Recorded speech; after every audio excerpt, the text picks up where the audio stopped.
and happy Thanksgiving. You say it's not time yet. Well, it's in a couple of weeks it will be. And since we're going to be doing two-part series of Thanksgiving dishes in preparation for this wonderful holiday, we thought that we would do one program, which is today's, on all the desserts that you might like to try for your family this year. Some traditional things with a little twist to them. I think you're going to be interested in it.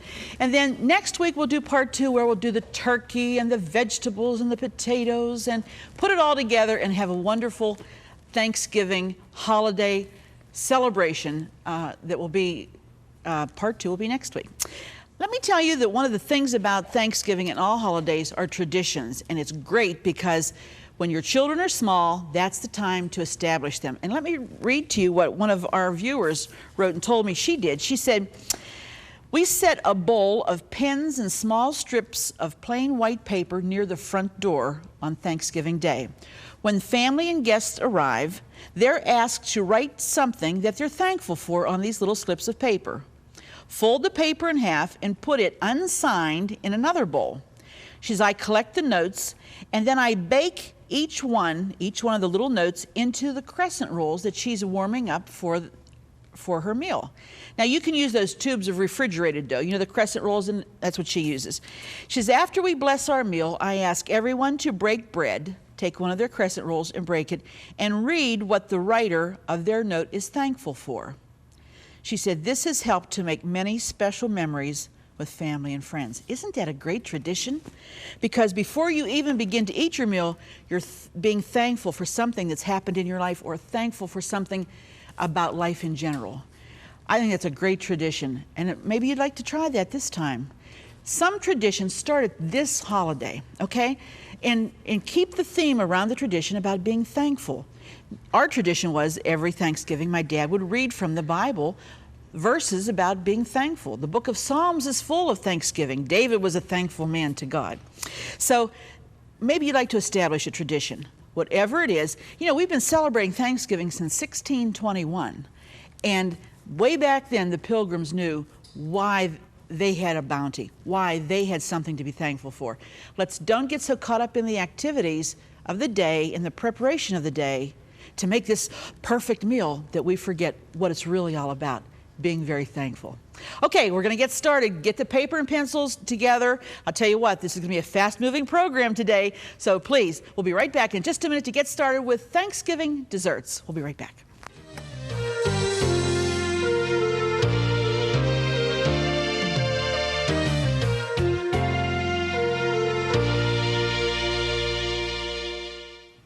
Here's today's at-home hint.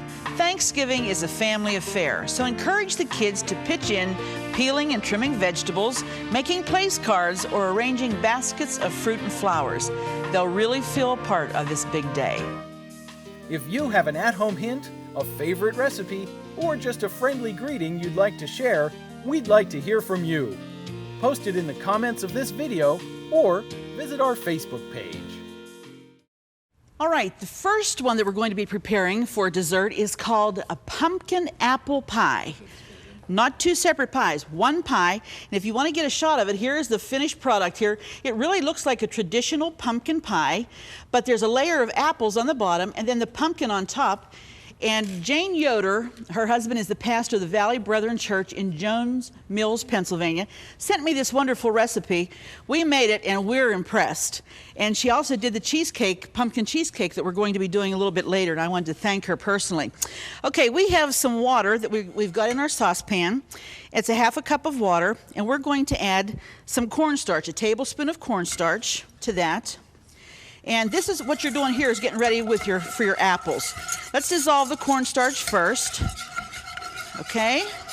Stir it around, get the lumps out of it. Then we're going to add some butter to this, just like that, and some brown sugar. Now, what this is going to do is make a thickening. This needs to come to a boil in 1 minute, and you need to stir this with a whisk so you get the lumps out of it. Okay? We're going to boil it. And again, this was a half a cup brown sugar, 1 tablespoon of cornstarch, 1 teaspoon of cinnamon. We're going to go ahead and add that. Teaspoon of cinnamon, and 1/4 of a teaspoon of salt.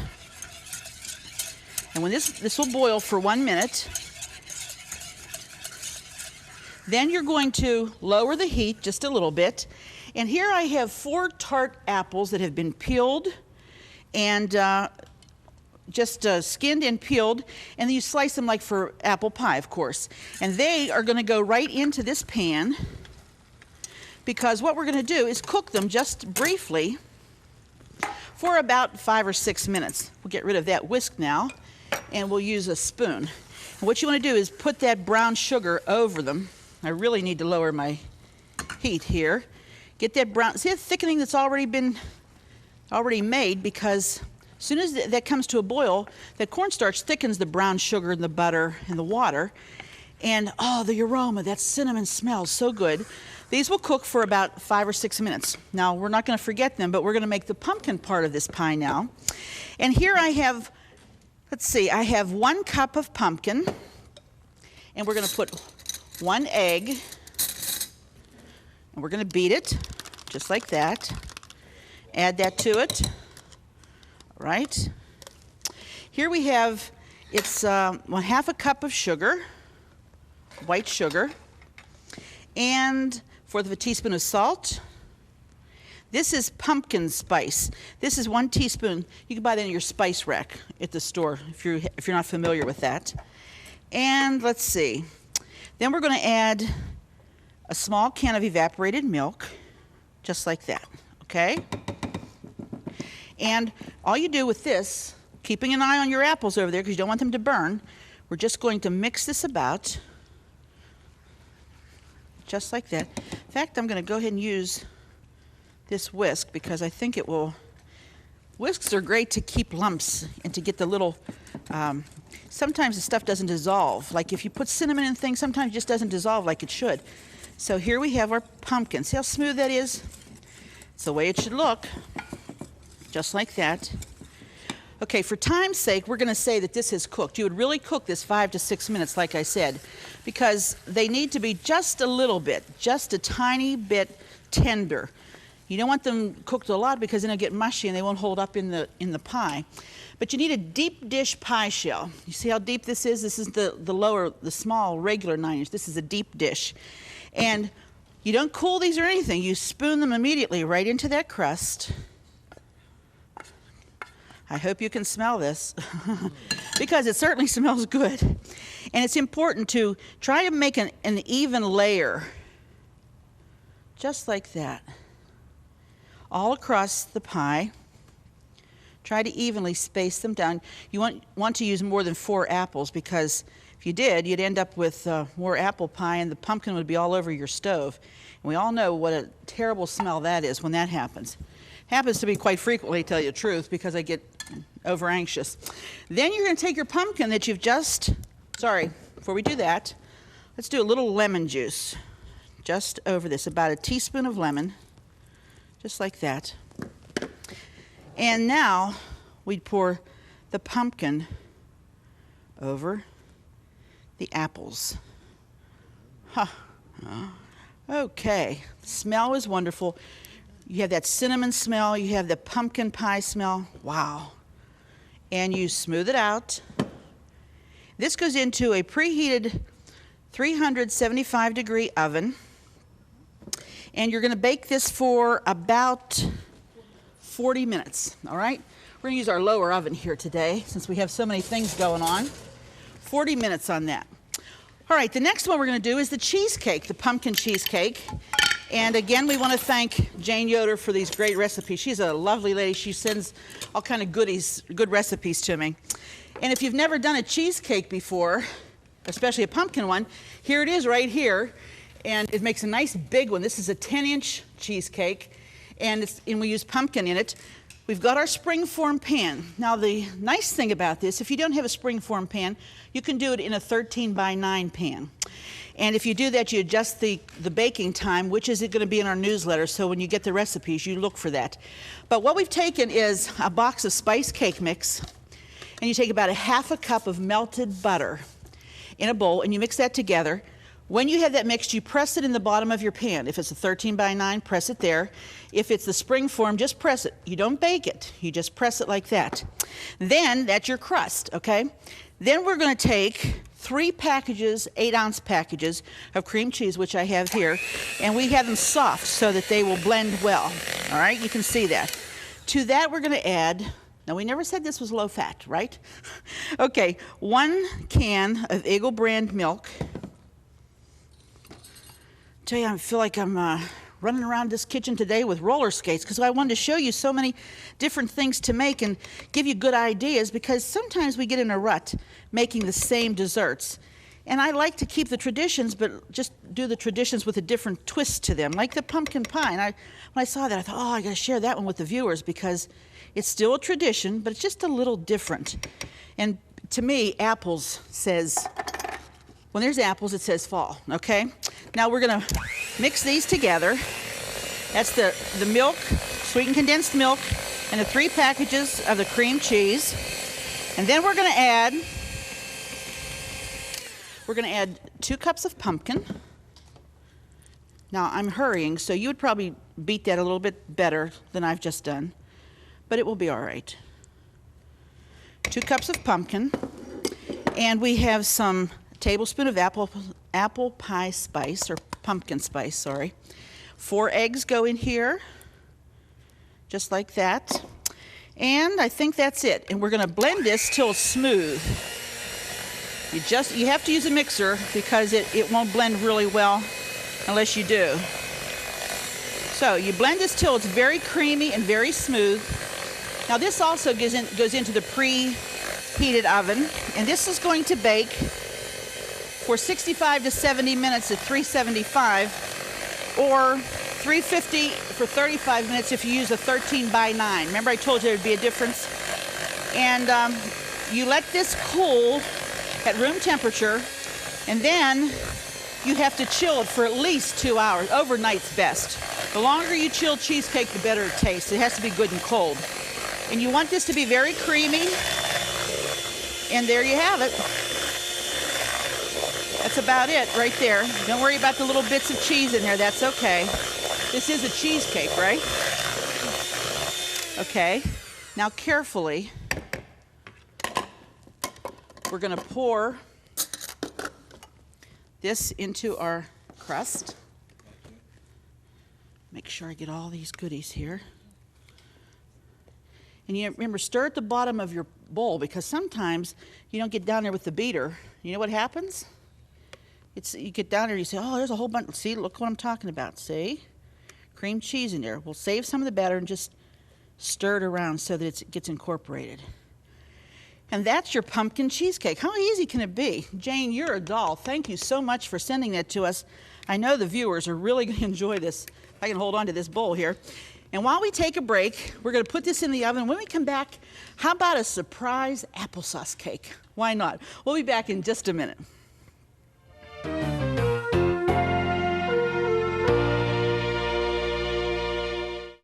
Do you love watching At Home with Arlene Williams? Then be sure to check out our new YouTube channel. It's filled with classic episodes from over 20 years of At Home, and more videos are added each day. And don't forget to click the subscribe button so you'll never miss another episode of At Home. Oh, I wish you could see what goes on when we stop these cameras to take a break. If you could see the floor director right now, I think we could get a picture of someone who's celebrating Thanksgiving just a little bit early. There's Dale. Would you trust this man to tell you anything that's true? A man that has leaves on his head cannot be all bad. Thank you, Dale, for your contribution to our Thanksgiving program. Well, we're back now, and we're going to make a surprise applesauce cake. You say, well, what's the surprise? Well, the surprise is that in most applesauce cakes, it's a white batter. Well, in this applesauce cake, we have chocolate. We're adding cocoa to the batter. And let me tell you that I have 2/3 of a cup of butter and 2 cups of sugar. This makes a big cake. You can see it right here that I've just dusted with some powdered sugar. Isn't that beautiful? We do it in a bundt pan. One of the keys is you absolutely have to have this pan thoroughly greased, every little nook and cranny, and thoroughly floured, clear to the top. This is a 10-cup fluted bundt pan. If you use anything smaller than that, you're going to have cake running everywhere. This comes up you can see how it's cooked over. You can see this is the ridge here, that there was so much cake. So you have to have this totally greased and totally floured. I can't stress that enough, generously. Well, we have the sugar and the butter that has been creamed here. Now we're going to start to add some other ingredients. And we're going to add 2 eggs, just like this, okay? And let them cook, kind of beat around there to incorporate. Every once in a while, you may have to stop and clean the butter off of the blades, and I would suggest that you use the paddle. If you use the real thin, if you have a KitchenAid at home, don't use the beater. You never do it. You will not cream well with that. So we're going to let them go a little bit there. Now next to that, we're going to add 2 cups of applesauce, and I just like to stop it when I'm putting this stuff in because I have memories of things flying everywhere that they're not supposed to be, so I tend to stop this, and I think it's just safer. 2 cups of applesauce, and that can be your own homemade, or you can get it out of a jar, whichever you prefer. Let that incorporate. I don't know if you can see how that's doing or not. There's little bits of butter in there. It's looking well, though. It's gonna be all right. Don't beat real fast. Just let it continue at a slow speed like that, because that's going to incorporate the butter and the apples together. What we have to do now is get 1 cup of raisins that we have soaked in hot water to plump them, and we've drained them very well because these are going to go in next.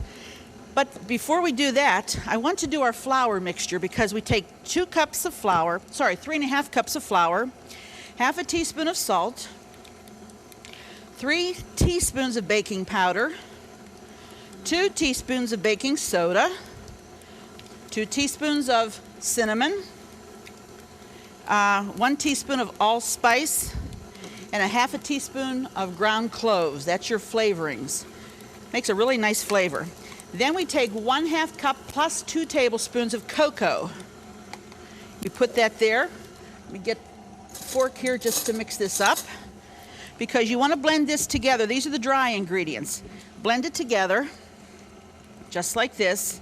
And remember what I've told you about walnuts? We've had them as a tip different time. If you cover them with flour before you add them to the cake, the nuts won't settle to the bottom of your cake. So we're going to put our walnuts right in here so they'll get a good covering of flour. And we're also going to do that with our raisins, so the same thing doesn't happen with them. Okay? And then we have it all mixed together. Now we're going to stop, and we're going to add this flour mixture to our creamed mixture. Okay, this makes a nice big cake. I thought, we don't very often have cake at Thanksgiving time, but why not? Maybe that's going to be a tradition that you're going to start. And you want to go very slowly with this. You don't want this to beat long, because you don't want to beat the raisins apart. But you'll see very quickly how it will start to gather and come into a batter. And when it does, just like that, that's basically just about all you're going to do, all right? Make sure that we have everything. We have the walnuts, the cocoa, the cloves, the allspice, cinnamon, baking soda, baking powder, salt, flour, raisins, applesauce, eggs, sugar, and butter. Ta-da! We got it all. All right. Sometimes you feel like, with that many ingredients, am I going to forget something? But the crew today got it all prepared, and thank God we got them all in. Now, this is unusual because, number one, you don't have to do an icing with it, which is nice, because you really don't want icing, a real sweet dessert after you've had turkey and all the other trimmings that go with the turkey. You don't want to do that. So I think that this kind of a cake is nice. This cake will stay nice, too. If you don't use it all for Thanksgiving, pop it in the freezer, wrap it real well, pop it in the freezer, and enjoy it sometime. There's another holiday coming very shortly that you need this type of thing with. So I would suggest that just put it away, and half a cake is okay. Slice it down and serve it that way. It doesn't have to be the whole cake. But like I said before, you want to make sure that all the batter in the bottom of the pan has been incorporated. So I would spoon the rest of it to mix it, just like this. Now we're going to put this in the pan. This goes in a 375-degree oven. Seems like everything we're doing today is in a 375-degree oven. And this is a very thick batter, so you're going to have to spoon it to make sure that it goes in evenly. And you'll say, oh my goodness, that's clear to the top of the pan. And it is scary because you think it's going to cook all over the place. That's why I said it's really important to use a 10-cup fluted bundt pan. If you use anything smaller than that, you're going to have big trouble. Okay? The applesauce in this gives this an interesting flavor, and it really keeps it moist, which is nice. I told you there's a lot of batter to this. There it is. It's coming up there, isn't it? I tell you, the holidays, this is the fun part of it, making things like this. Get the kids involved. Let the kids stir some of this, or let the family get involved somehow. Maybe you take a night before, a couple days before Thanksgiving, and you do some baking and you put it in the freezer or whatever.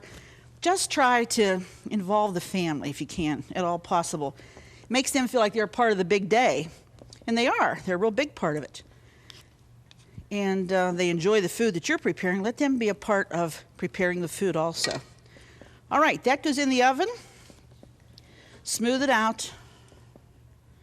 When you bring this out of the oven, this has to sit in this pan and let it cool for about 10 minutes.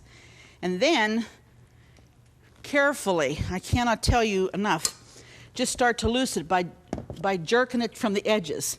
It may cook up enough you have to take a knife and loosen it. But don't just dump it and think it's going to happen, because it won't, okay?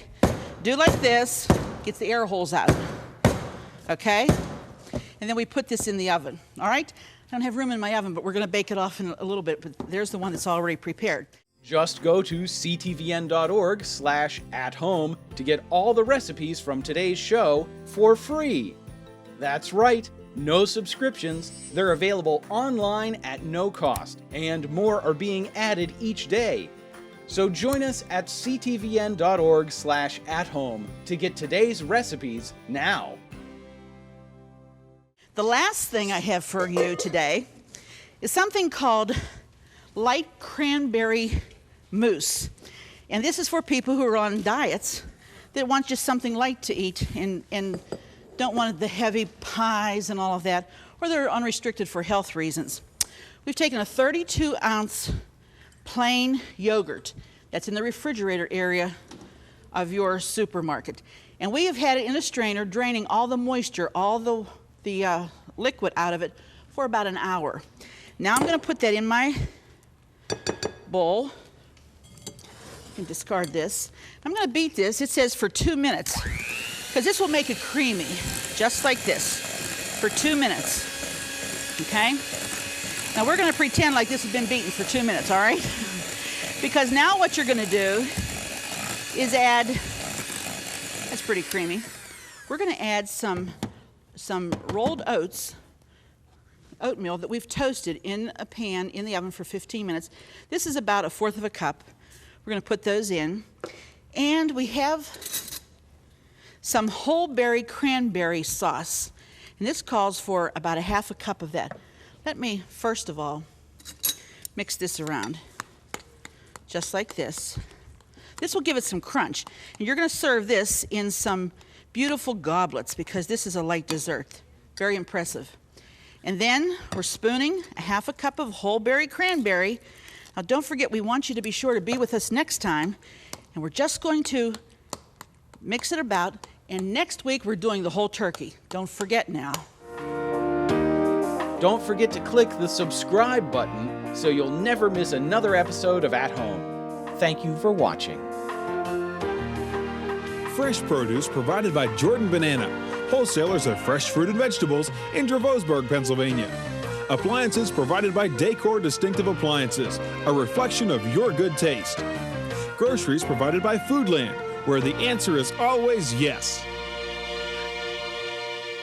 Cornerstone Television wishes to thank all our faithful viewers whose consistent prayers and financial support have made this program possible.